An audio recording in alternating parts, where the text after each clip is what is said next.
Продолжува денешната визита на доктор Андреј Петров, дерматовенеролог од клиничката болница Аџибадем Систина. Темата ја најавивме, оние кои што се од самиот почеток со нас и со визита веќе знаат за што зборуваме и можат и да постават и прашања, иако има широка палета на проблеми кои што може да се појават со кожата, оставаме на гледачите да прашаат за што било што ги мачи како проблем, да, и од вашиот домен. Така. Карциномот на кожата, спомнавме за причините кои ги предизвикуваат, дали секоја бенка може да биде и да стане меланом, кога да ги проверуваме бенките и како да ги следиме сомнителните промени доколку се појават на кожата? Не секоја бенка може да стане меланом. Има некои што никогаш не може да станат меланом, меѓутоа тоа граѓаните сами не може да го препознаат. Тоа може да го препознае доктор, стручно лице кој може да оцени дали се работи за промена, за бенка, за пигментација, што е безопасна и која е на некој начин само еден израз на нашата генетика, на она какви сме ние. И од друга страна има некои бенки кои треба да се оценат дали може да предизвикаат опасност во подлог период, да се следат, и има одредени промени на кожата кои се високо ризични, за кои се советува да се отстранат. Основниот начин на кој се пристапува кон тоа им го советуваме и на пациентите, е прво еден само преглед. Има така наречено ABCD или ABCDE правило, кое може секој од нив да го примени. Тоа се кратенки од англискиот јазик за дескрипцијата, описот на одредени промени, значи асиметријата, ако се јави, значи на одредена промена, на одредена бенка, потоа границите, ако почнат да стануваат различни од она што било претходно, значи да се зголемува. Понатаму бојата да се менува, значи на одредена промена, на одредена бенка што имаат. Ако видат дека во големина, во диаметар расте, така бенката невообичаено многу во однос на претходниот период, или ако видат, да речеме, дека се издигнува над ниво на кожата, таа елевација над ниво на кожата, тоа покажува дека треба да се дојде на доктор, кој исто така може да го примени на почетокот клиничкиот преглед, кај што ќе пристапи на овој начин или со некои од другите методи на ориентационо скорирање на одредена бенка, и се пристапува вообичаено во поопремените, а денеска тоа скоро секоја дерматолошка ординација треба да го има, дерматоскопски прегледи. Ние во нашата болница, во клиничката болница Аџибадем Систина, располагаме со една многу современа верзија на Молмакс HD системот, кој е присутен во 50 на земји во светот и кој дава една добра, да кажам, насока во кој правец треба да се движи. Особено предноста на тој систем е што возможува следење и меморирање на податоците и следење, и на секоја следна посета можност за споредба, за компарирање на визуелно на сликите, што е една одлична можност која ја дава. Ние го имаме веќе, да кажам, без малку година дена, работиме со него и има доста луѓе кои се решаваат да дојдат да се проверат, да видат каква е состојбата со нивните бенки. Така, да, и ги добијат и препораки како за понатаму, бидејќи многу е важно да знаеме како понатаму да се однесуваме и да внимаваме. Вообичаено она што ние го правиме, тие прво податоци остануваат архивирани во системот, и закажуваме редовно следење на пациентите. Во овој случај може и да се здрави луѓе кои дошле на еден чекап, на една проверка. И вообичаено времето на следење е еднаш годишно. Значи, тоа е редовното дермоскопско следење за овие промени. Има и пократки интервали кои зависат од тоа дали е одредена работа во која фаза или до кој степен, дали има потреба и порано да се гледа, значи може да се закажат и за 3 месеци, и за 6 месеци, одредени кои се нејасни и за неколку недели. Значи, така да се работи за нешто што е рутинска пракса, нешто што се спроведува, на пациентот му се дава извештај со дермоскопска слика од тој извештај која е испечатена, а на оние луѓе кои имаат намера да побараат и второ мислење, бидејќи второто мислење е секогаш позитивна работа. Второто мислење не значи дека вие сте слаб доктор или дека не сте ја поставиле коректната диагноза, туку на еден начин чест за докторот. Тоа е еснавска една работа да биде подложен на едно друго мислење, неговата обсервација на пациентот, неговата проценка. Им даваме CD, бидејќи сепак сликата во дигитална форма кажува едно, а принтовите на хартија испечатени се само заради пациентот и извештајот кој го имаат. И тоа е нешто што го правиме редовно. Има голем број на луѓе кои доаѓаат. Се користи кај кожните карциноми, базоцелуларните, спиноцелуларните карциноми на кожата, кај пигментните промени на кожата, суспектните, сумнителни меланомите, исто така кај одредени промени од типот на крвни садови, васкуларни, кои треба да се диференцираат, одредени бенигни израстоци на кожата. Да речеме, доаѓа пациентка која во тек на бременост и пораснале поголем број на такви промени по кожата, бидејќи хормоните имаат свое влијание на тоа. Тоа се обично одредени бенигни израстоци кои ги проверува и доколку сака од естетски причини да ги отстрани, ги отстрануваме со некои од методите кои ни стојат на располагање, дали со ластер, дали со радиобранова аблација, дали со смрзнување, хируршко отстранување, сето тоа се методи кои може да се применат, кератирање, значи сите тие работи се дел од една добро воспоставена пракса кај нас на нашиот оддел. Меѓутоа, особено значени се оние во рана фаза откриени, детектирани карциноми на кожата, бидејќи да фатиме од оно што е најчест, базоцелуларниот карцином на кожата, тој е најчест тумор, воопшто малигни, кај луѓето, не само на кожата, туку земен вклучувајќи ги сите органи, и тоа со најдобра прогноза ако се открие на време.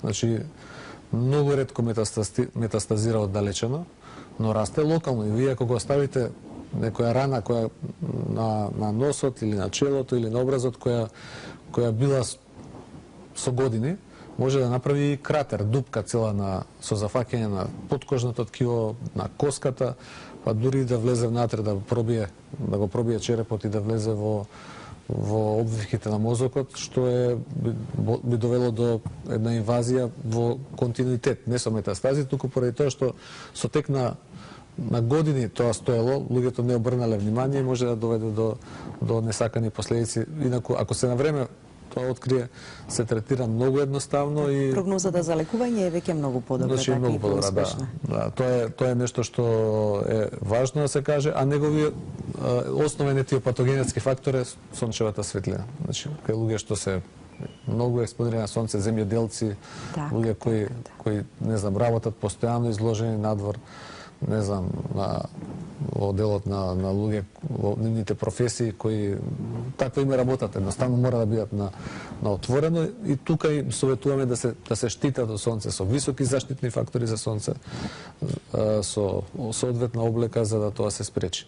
Така, и редовно и да ја прегледуваат, така состојбата и да ја контролираат, да се прават прегледи на кожата. Меѓутоа исто така покрај овој тип на карциноми постојат и планоцелуларни карциноми кои се посериозни. Значи, основната диагноза кај сите карциноми покрај ориентацијата која дава дермоскопијата е хистолошка. Вообичаено земаме парче со биопсија од кожата кој се проверува микроскопски, значи хистопатолошки и се даваат одредени препораки за натамошен третман и лекување, и до оној најсериозниот кој е меланомот или до проверката на оние пигментни бенки кои може да се трансформираат во меланом. Секој од нас има голем број такви на телото и возможно е во тек на животот да се претворат некогаш во нешто малигно, меѓутоа исто така може тоа да се појави и на ново, значи да немало претходно ништо на кожата. Затоа треба да бидеме многу внимателни со изложувањето на штетните сончеви зраци, посебно во летниот период кога и сонцето е најако, бидејќи кога еднаш веќе ќе настане некаква штета, секое следно изложување на сонце дополнително ја оштетува кожата. Да, кумулативниот ефект, значи со текот на годините е нешто што е главниот фактор тука. Кожата не е иста прво на човекот на бебе, на човекот 20 на години или на човекот 60-70 години, е различна.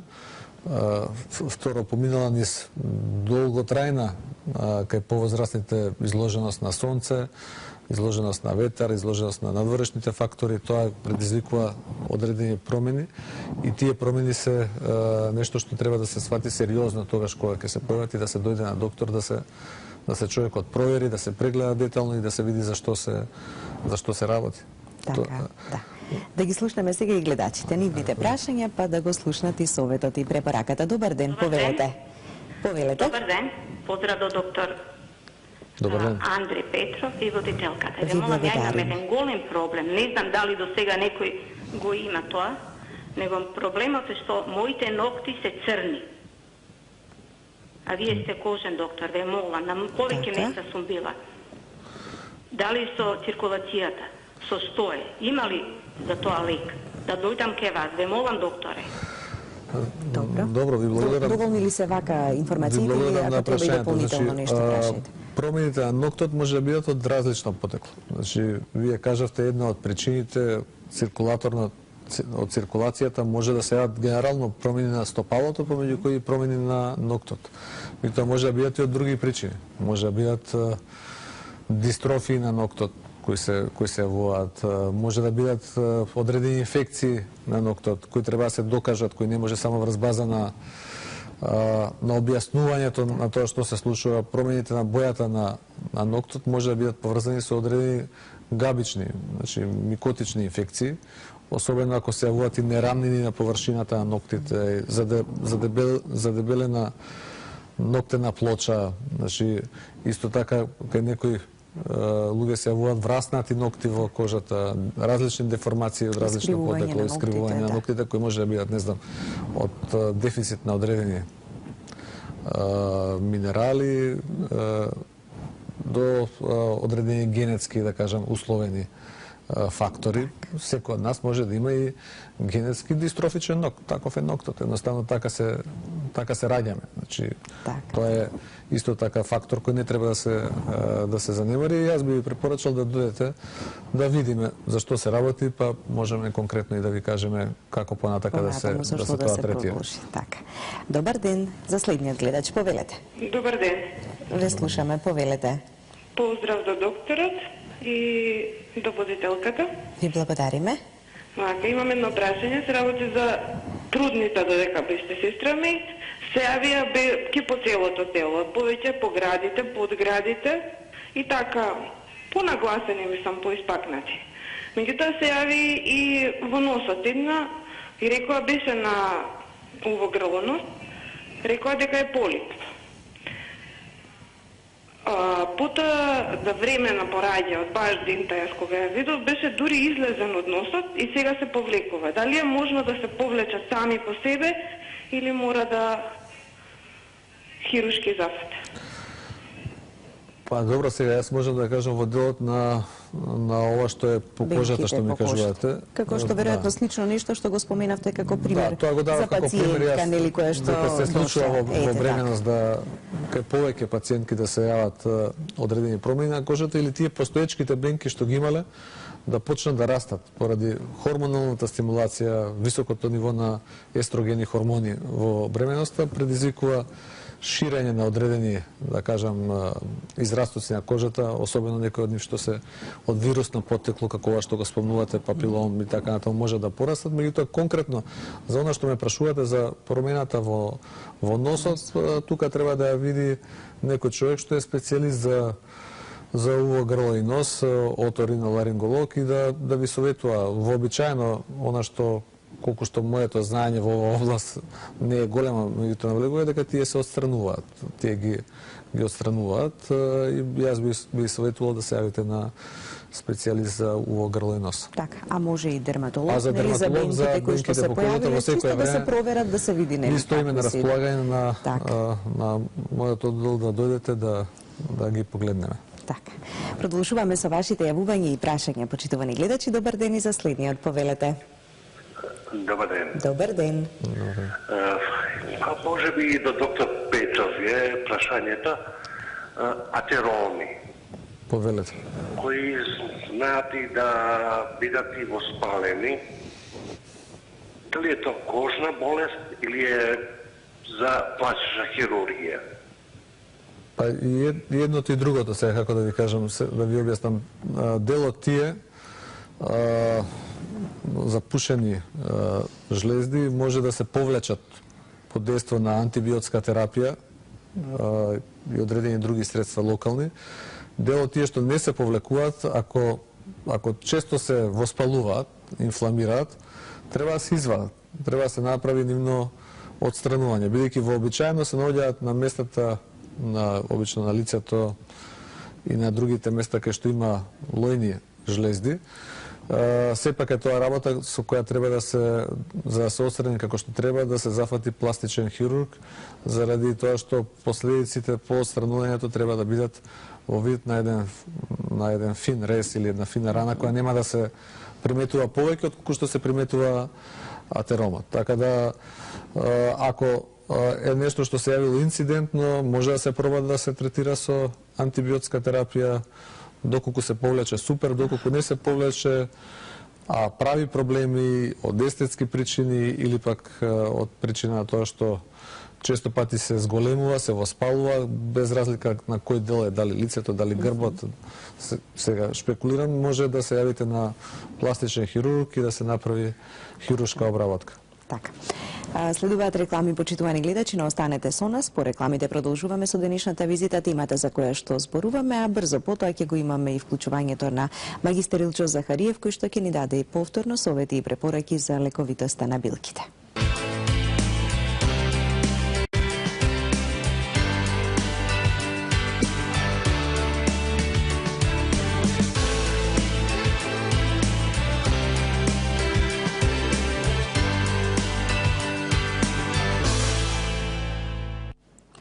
Ја гледате визитата на доктор Андреј Петров, дерматовенеролог од клиничката болница Аџибадем Систина. Доктор Петров, веројатно како и кај секој друг вид на карцином и овде важи она правило, колку порано се открие, се поголеми шансите и за преживување и за третманот и лекувањето. Каква е состојбата конкретно кај карциномот на кожата?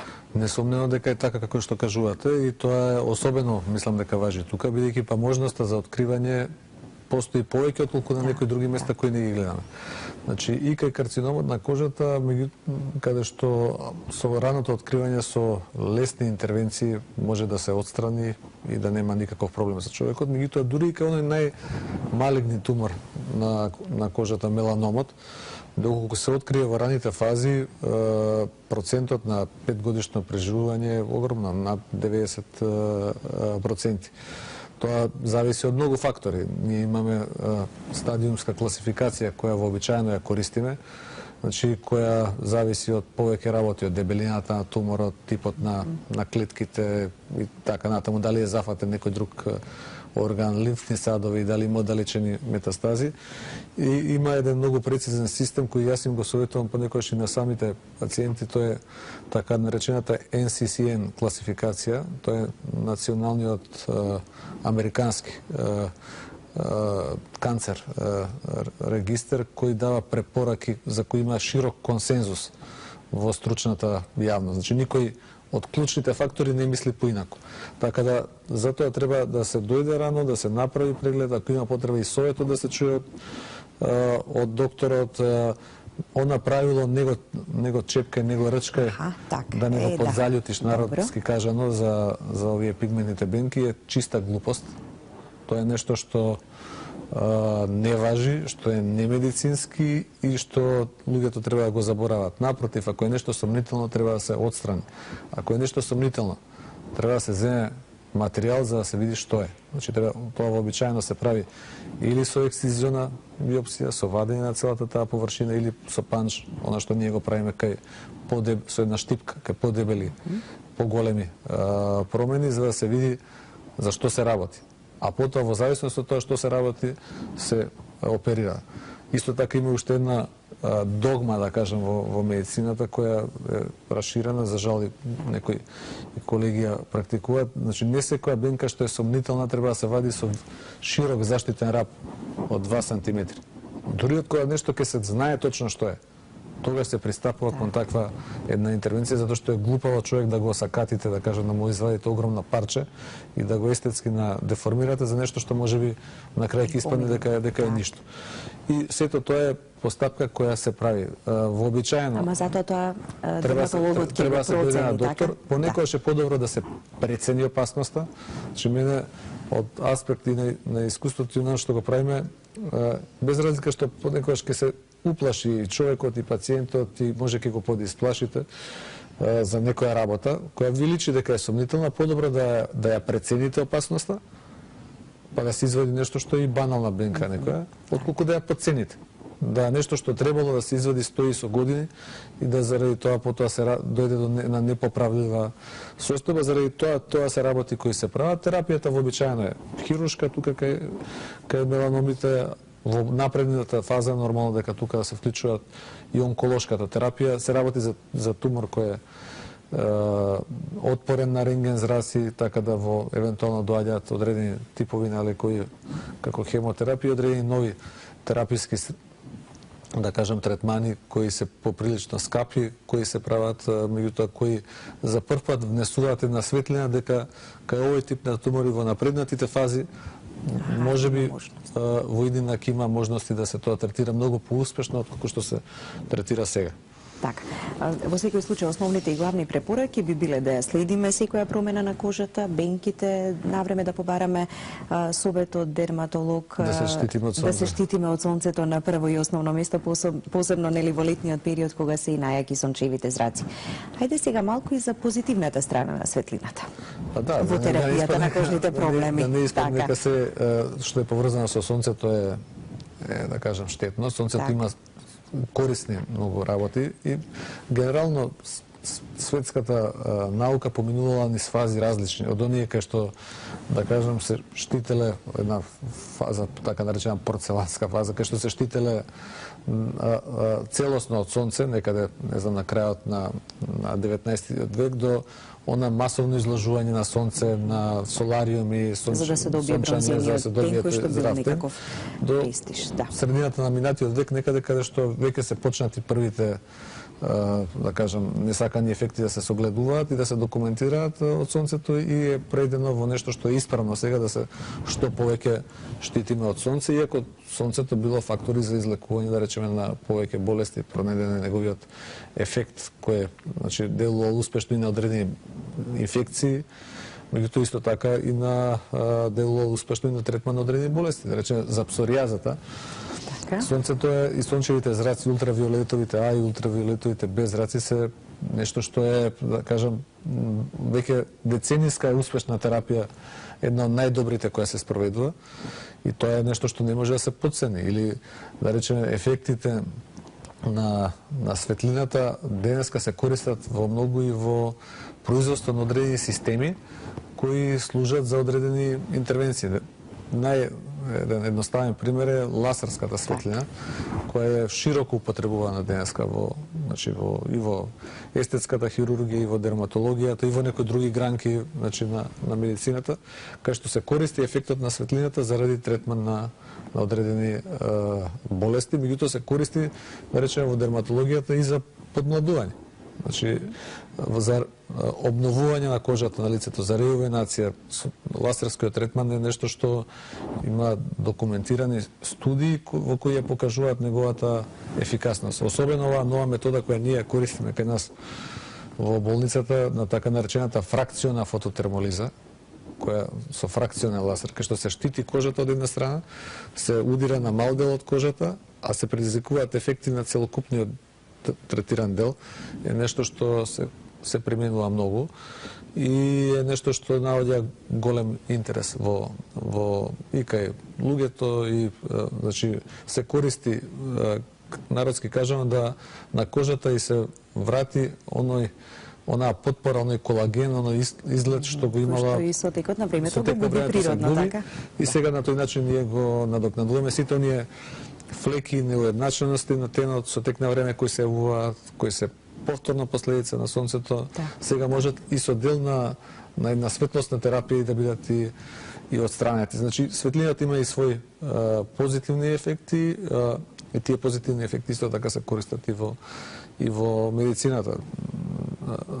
Нема човек кој боледува, да речеме, од псоријаза, кој не приметил дека во тек на летните месеци, кога е изложен на сонце, кога оди на море, кога на езеро, наеднаш се повлекува болеста сама од себе. Се работи за хронична болест која трае со години и затоа тој ефект е нешто што е многу поволен. Така да. Здравата кожа е и убава кожа.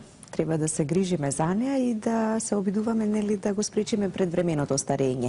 Не само на старење на кожата природно што си доаѓа со годините, може и на 20, 30, 40, така кожата да изгледа многу постара од она што треба да личи. Мора да И повторно тука резултат и на преголемата изложеност на сонцето и веројатно и на други фактори. Два основни фактора се тука. Едно тоа се гените, значи не сите имаме ист тип на кожа. Втора работа е изложеноста на надворешното влијание на сонцето. Ако тие два фактори се такви да доведат до побрзо старење на кожата, значи тогаш треба да се прави се да тоа од една страна не можеме ние да влијаеме на гените, не можеме да се ги промениме, меѓутоа можеме да влијаеме, да речеме да се штитиме од сонце. Овие нови заштитни кремови со заштитни фактори во кои се комбинира заштитата од ултравиолетовите А зраци и ултравиолетовите Б зраци, се особено ефикасни кај луѓето кои прават такви пигментации по кожата, кои, значи флеки кои се јавуваат со тек на време, значи кај луѓе со многу бенки по кожата, со многу младежи, тие мора да се употребуваат кај луѓе со светла боја на кожата, со светли очи, со светол тен. Кај луѓе што имаат историја во фамилијата дека некој имал боледувал од меланом, или кај самиот пациент се јавил некој меланом, значи, па е тој излекуван. Значи, мора да се спроведува една ефикасна заштита од сонце. Тој е основниот фактор за да се успори старењето, да кажем, на кожата. Исто така, од друга страна, многу е битно да кожата се одржува како што треба, да се хидрира, да биде, значи, да не се дополнително суши со сапуни, со често пати работи кои ги правиме повеќе од што е потребно и заради сето тоа се работи кои им ги укажуваме на пациентите кои доаѓаат и тоа е едноставна работа. Подобро е да се заштитите од сонце, да уживате во сонцето, одете на море, одете на планина, одете на езеро или било каде што можеме да излеземе покрај кеот во градот, меѓутоа заштитете се од сонце. Тоа е нешто што е многу важно заради тоа што го успорува, значи го блокира дејството на сончевите зраци и го успорува старењето на кожата. Секој што не значи дека треба да се затвориме дома, значи да не бегаме од сонцето и да ги слушаме препораките во кој период од денот, нели? Не е толку штетно и кога можеме да излеземе. Кога е најинтензивно, посебно летните месеци сега кога доаѓаат ќе треба да се избегнува да се изложува човек директно и од други здравствени причини, не само заради ефектот на кожата, кардиоваскуларните болести и останатото. Така, да. Да ги слушнеме повторно гледачите и нивните прашања. Повелете, добар ден. Добар ден. Ве слушаме, повелете. Поздрав до студиото и ве молам, сакам докторот ако може да ми одговори и да ми објасни нешто повеќе околу витилигото. Превенција, дали е наследно, бидејќи синот мој има 25 години, има витилиго и веќе се пробавме, така да и многу малку се зборува во јавноста околу витилигото. Сакам да го замолам докторот да може повеќе што да се превземе, како да се превземе, дали е проблемот во исхраната, дали е наследно, зошто толку многу се проширува, каде е проблемот, како би можело да се заштити пациентот. Благодарам. Како го слушнете сега веќе со. Ви благодарам на прашањето. Витилигото е една болест која е позната од поодамна. Значи боледуваат доста луѓе од таа болест. Практично се работи за дефект на пигментацијата на кожата. Во одреден дел на кожата нема пигмент. Значи се јавуваат тие флеки кои се еден вид на бели флеки по кожата во кои нема пигмент. Тој дел не може да темне на кожата. Има различни хипотези зашто тоа се случува. Значи од наследни компоненти до имунолошки компоненти, асоциација на болеста со други имунолошки заболувања, вообичаено, значи проверуваме, да речеме, кај таквите пациенти дали е се во ред со тироидеата, со тироидната жлезда, знаат често да бидат асоцирани со Хашимото, автоимун тироидиит и со некои други работи, меѓутоа може да се појават и независно од тоа. Дистрибуцијата по телото е различна. Обично почнуваат на периферијата, значи на рацете, околу прстите, на градите, околу брадавиците, на лицето, околу устата, околу очите. Тоа се типични места кај што се јавуваат генитално. Меѓутоа, исто така може да се јават и на било кој дел од телото. Постојат можности за третман. Значи има различни модалитети, значи различни локални препарати кои се применуваат. Проценка е на докторот што би употребил. Некои од нив, да кажем, делуваат преку индуцирање на спонтана репигментација во делот, спонтано повторно јавување на меланоцити и продукција на пигмент во тој дел. Некоја се случува да тоа се шири, затоа советуваме, особено може да се шири кога има пак е тука она двојна улога на сонцето. Од една страна е позитивен кај витилиго ефектот, имаме ние и терапии во кои ги изложуваме на специјални лампи кои ги имаме кај нас во болница, на кои се изложуваат пациентите за да со постепено изложување на светлина од УВБ тип да се индуцира некаква пигментација, јавување на повторна пигментација во кожата. Меѓутоа, ако агресивно пак го изложите на сонце, некој пациент со витилиго, бидејќи таму нема пигментни клетки во тој дел на кожата, ќе изгори во тој дел. Треба да бидат внимателни така во летниот период. Таа изгореница може по принципот на еден, ние го нарекуваме Кебнер феномен, да уште повеќе го расшири витилигото. Така да тоа е нешто што треба да се мисли кога се третира или кога сака да се постигне одреден ефект. Има можности, дојдете сега да не ги објаснуваме сите можности, да се проба со третман. Кај некои луѓе сме имале позитивни ефекти, некаде не сме имале соодветен ефект, се да или пак е потребен и подолготраен период. Или некаде им советуваме таму каде што нема ефект, има одредени, да кажам, медицински кремови според типот на кожата кои практично делуваат како коректив и естетската компонента ја покриваат. Никој не може да примети дека има такво прошарување. Има прошарување на кожата, бидејќи во суштина ако се друго е во ред во организмот, ако се е окей, се работи за еден естетски проблем кој особено ги погодува луѓето кога е локализиран на видливите делови на телото. Лицето, рацете или пак еве кај жените и кај нозете. Добар ден за следниот гледач, повелете. Добар ден. Ве слушаме. Што значи диагнозата хистоцитом малигнум 3B? Тоа знам дека е нешто подкожен карцином. Хистоцитом 3B, диагностициран во Германија. Значи, како што самите ви кажале, се работи за нешто што е малигно, меѓутоа во суштина и кај таа болест постојат различни варијанти. Многу е битно за што се работи. Дали се работи за возрастен човек, дали се работи за бебе, дали се работи за која возраст од животот се работи. Има различна прогноза. Не знам за каква возраст на пациентот се работи. Ако ме слуша докторот, се работи за 30 годишен пациент, за млад пациент, лечен со хемотерапии, со операции и така натака, сето тоа е правено во Германија.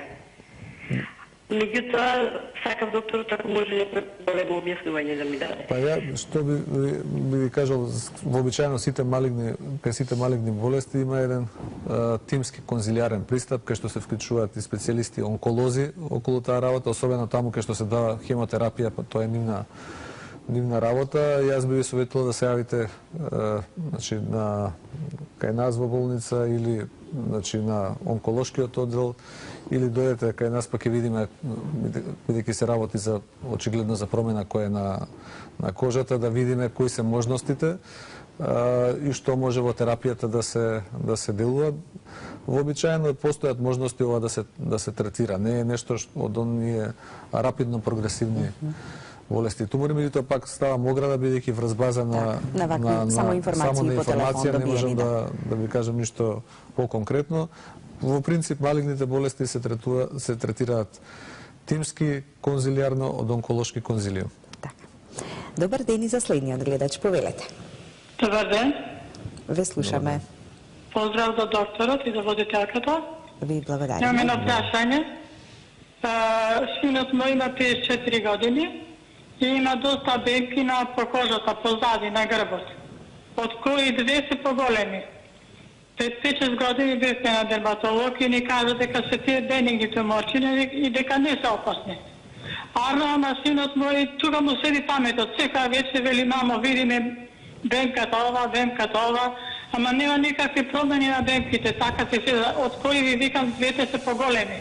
А има доста полно на грбот, има бенки, ама не испакнати ваква, него зарастени за кожата.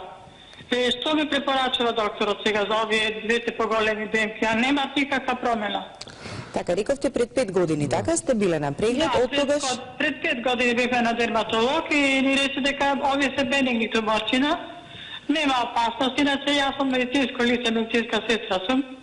Па му кажам, објаснам, но тој така е неко лабилна личност и не сака да ми поверуваме нешто, ми советува докторот. Добро, во ред, ќе го слушнете совет. Значи, не мислам дека е лабилна личност, мислам дека се интересира за своето здравје и тоа е нешто што е позитивно, не е негативно. Прво, добра работа е што сте биле на доктор и ви рекол дека тоа е бенигна работа.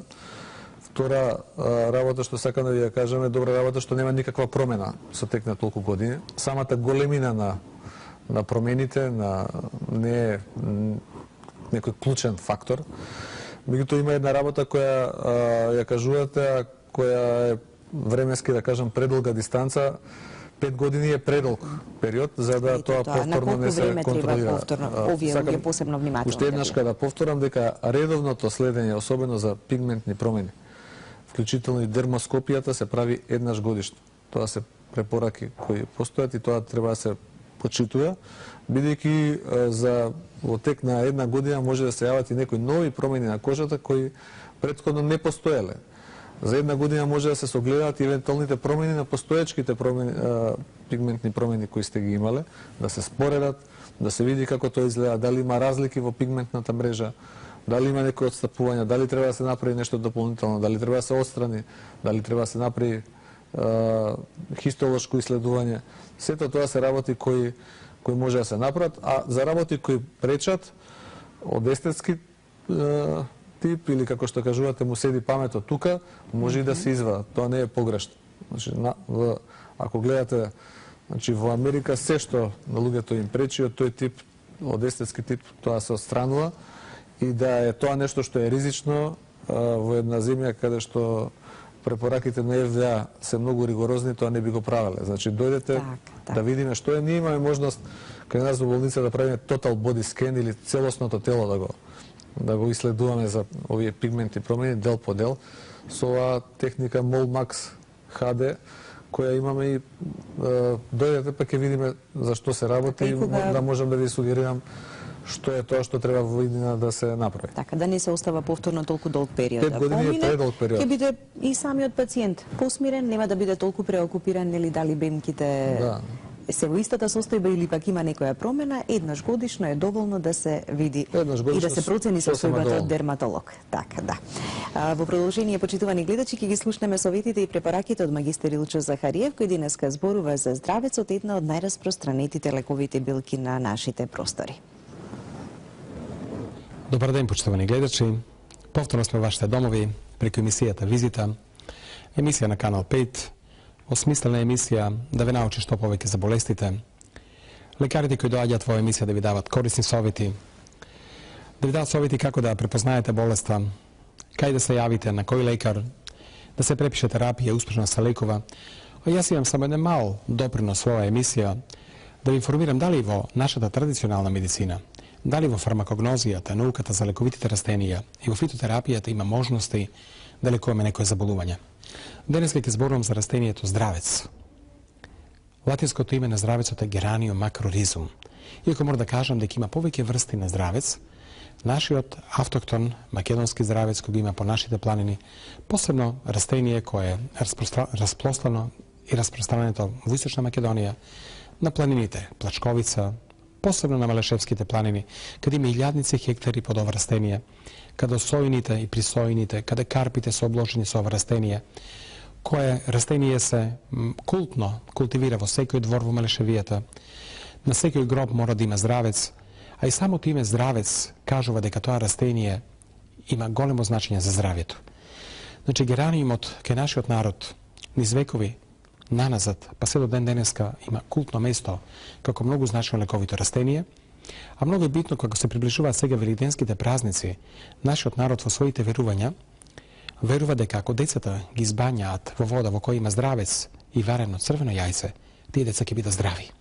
Значи, верувајте дека со здравецот научната медицина си го кажа своето, фармакогнозијата и фитотерапијата потврдија дека тоа представува драгоцено лековито растение кој има силни медицински својства.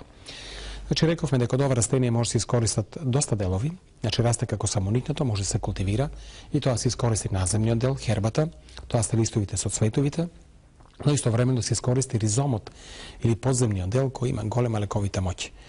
Всушност, наземниот дел на растението се бере во текот на цветањето. Значи, во месец јуни, јули и август ги сечете врвовите од растението, бидејќи има многу етерно масло, растението има силна и пријатна миризба, мора да пристапите кон брзо сушење. Сушењето исклучиво под сенка на проветрени места, врзан во форма на китка или посла на чиста хартија или на крпа. Со сушењето мора да ги зачуваме природната боја, арома, вкус и лековитост. Не смееме да го сушиме на сонце, затоа што ако го сушиме на сонце ќе се изгуби лековитоста, етерното масло ќе испари.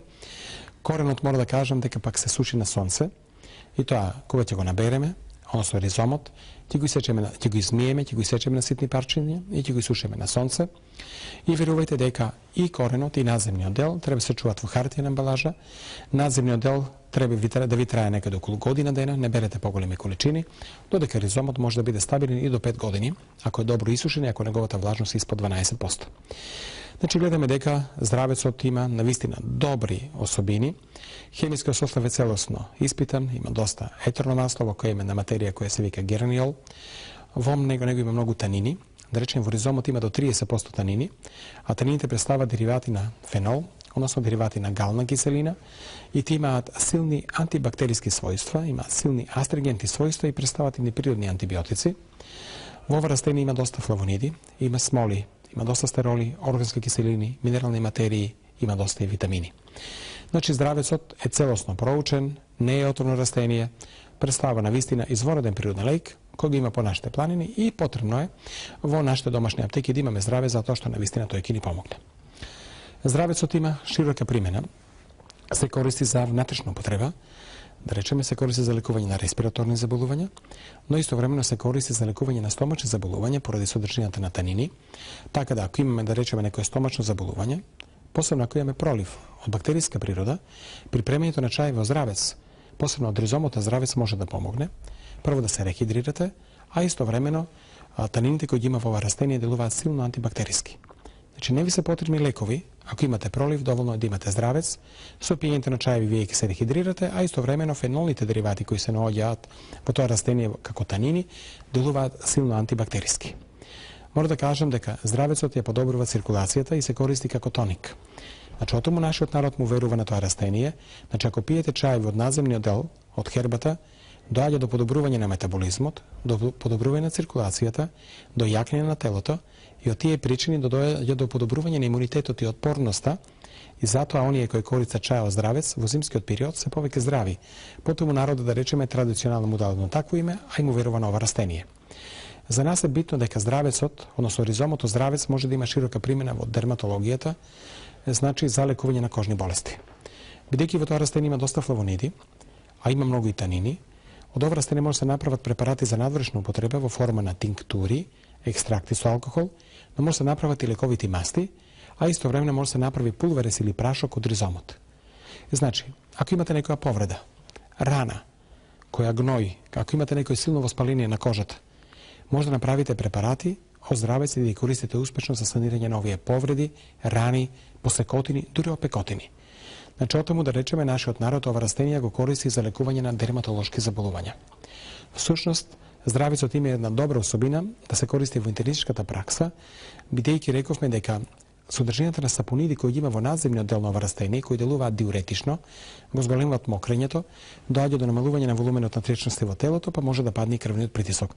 Така да во Малешевијата традиционално ова растение се користи и против покачен крвен притисок. Значи, здравецот е официјално растение во голем број национални фармакопеи, може се користи само во терапијата, но може се комбинира и со други лековити растенија, и тоа за лекување на заболување на градите, за стомашни заболувања, за подобрување на циркулацијата, да се користи како тоник, да се користи против покачен крвен притисок и истовремено да се користи за лекување на дерматолошки заболувања. Кои лекови може да ги направите во домашно услово здравецот? Од здравецот во домашно услово, поштувани пациенти, може да направите чај. Чај може да направите и од ризомот, и од надземниот дел. Од листовите со цветовите чајот се припрема како инфуз, и тоа на 300 мл врела вода се стави на супена лажица, треба да кисне од 15 до 30 минути, се процедува и пие засладен со мед. Додека од ризомот, чајот се припрема како декокт, односно, на пола литар вода се ставаат 2 супени лажици, треба да врие некаде околу 5 до 10 минути, да кисне уште половина саат, се процедува, се зема 2 пати по една чаша на ден. Декоктот од здравец може да се користи и за испирање на повреди, рани и посекотини. Мора да кажам дека во минатите времења, кога немало антибиотици, кога немало антисептици, кога немало бетадине, тој бил успешно користен, значи како локален антисептик и средство за чистење на рани и повреди. Локално од ова растение може да се направи прашок од ризомот. Ако ризомот исушен го смелете фино, како фин прашок, на машинка за кафе, вие добивате одличен природен антибиотик во форма на прашок, и со тој прашок може да ги насолите сите оние повредени места, дали е тоа посекотина, дали е тоа рана, дали е некоја друга повреда. Верувајте дека задрвањето ќе биде брзо, на исти начин како да користите, да речеме, бивацин прашок или бивацин спреј. Исто така мора да кажам дека од здравецот може да направите и други препарати, може да направите медицинско вино. Медицинското вино ќе го направите како одличен тоник, 50 грама здравец, и тоа ризомо здравец, и ситнет се ставаат на литар квалитетно црно вино. Треба да стои некаде до 30 дена на темно место, се промешува секој ден неколку пати, дневно се зема по 50 мл како силен ароборанс и тоник. Во дерматологијата може да направите од здравец и маст.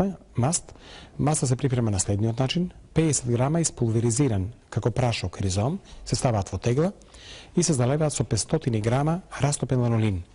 Теглата затварате и ја вриете во друг сас со вода некаде околу 3 часа. Кога е уште топло, процедувате, имате одлична маска која се користи, значи, за кожни заболувања, и тоа за лекување, значи, на воспаление на кожата, за третман на пекотини, за третман на гнојни рани, на посекотини. Ефектот е навистина добар, затоа што танините кои ги има во ризомот, и тоа 30% има танини, представуваат силни природни антибиотици и фитонциди, а рекоме дека фенолот представува еден од најаките антисептици. Исто така да кажам, поштувани пациенти, дека од ова растение може да направите и тинктура. Тинктурата се припрема во однос 1:5. 50 грама здравец се ставаат во тегла, се заливаат со 250 мл или грама спирит вини дилути. Треба да стои 10 дена на темно место со секојдневно промешување неколку пати. 11 ден се процедува, имат одличен лек кој е стабилен 2 години, се користи за заболување, за внатрешни заболувања, се користи како тоник, како роборанс, но истовремено локално за третман на кожни заболувања. Тинктурата, ви рековме, стабилна 2 години, може да направи секој кој нема време да припрема чаеви.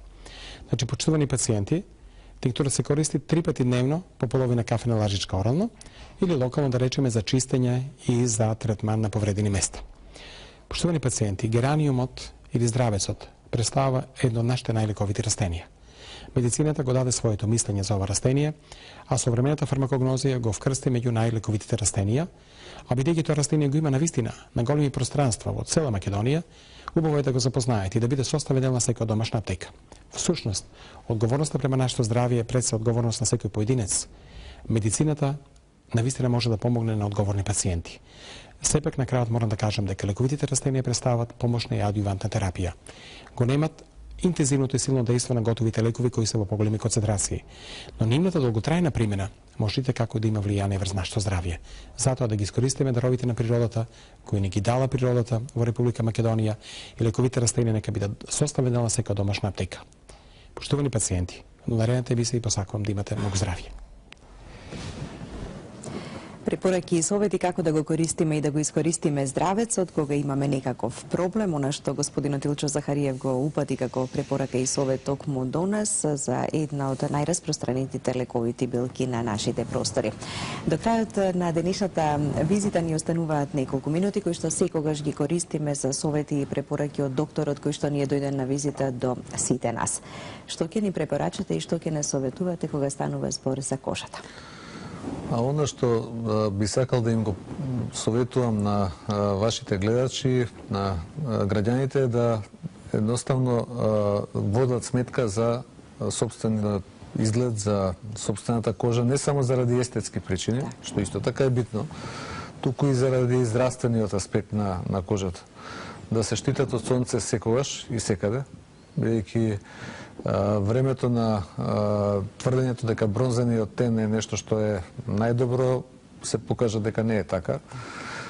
Има контролирани студии кои покажуваат дека колку повеќе се штитите од сонце, толку помала е шансата да се предизвикаат одредени заболувања, кожни карциноми, одредени други болести, да се изложуваат постепено на сонце, да се користат кремови со висок заштитен фактор, да се постепено темнее на сонце, значи на постепено изложување на сонце е нешто што е посакуваниот ефект што треба да го постигнеме, а не наглите изложувања, изгореници или она теза што повеќе ќе се испечеме сега или ќе изгориме, подобар ќе биде и тенот, тоа е погрешно. Исто така сонцето може да се користи успешно за третман на одредени болести, пациентите кои знаат дека тоа се користи за таа цел, да ги следат препораките на докторот и повторно постепено тоа да се прави, да се изложува, да се доаѓа редовно на преглед на доктор, на дерматолог, еднаш годишно да се прави дермоскопија, кај оние луѓе кај кои има потреба и почесто тоа да се прави. Се што е сомнително за одредена, да кажам, промена која направила одредени, да кажам, трансформации во делот на сомневање дека постои нешто малигно, без исклучок да се постапува спрема протоколи кои се утврдени, да не се импровизира, значи она што треба да се извади, да не се држат работи заради некои стари, народни, да не кажам, бабски верувања дека кои само на Балканот повторно се присутни, туку да се постапува во прилог на она што се евиденција и на евиденција базирани сознанија во медицината, значи да се отстранат таквите работи. Не е погрешно ако нешто им пречи на луѓето и од естетски причини да се отстранат одредени работи. Тоа не може да предизвика никакви проблеми за нив. Може да предизвика проблеми само доколку знаеме дека имаме нешто и не преземаме ништо, чекаме само од себе да работите или се смират или не продолжат напред. А сами од себе тешко дека нешто што е малигно само од себе не се повлекува и треба да се третира. Заради тоа треба да се отиде на доктор и треба да се постапува во согласно со тоа. Да оние исто така луѓе, ваши гледачи кои имаат желба да делуваат и во, да кажам, разубавување или подмладување на кожата или заменување, репарирање на оштетената кожа, може да се јават кај нас на одделот за естетска дерматологија, кај што можеме да им помогнеме со совет исто така како да се постапи во тој дел. Така. Ви благодарам што ни бевте денеска на визита. Добри совети и препораки упатени до сите возрасти буквално, нели? Оние повозрастните што денеска гледаат, па ќе го принесат сето ова и на помладите, бидејќи тие треба да се малку повнимателни, дали доволно се грижат за својата кожа, ќе покаже нели и времето. Во секој случај сите ние треба да бидеме во тој поглед внимателни. Да. Ви благодарам уште еднаш. Благодарам и вам на поканата. Благодарности до вас, почитувани гледачи, за вниманието со кое не следевте. Имајте убав и пријатен ден. Останете и понатаму со програмата на Канал 5 телевизија. Нова визита имаме во понеделник 10 минути до 11 часот. Убав и пријатен викенд и довидување.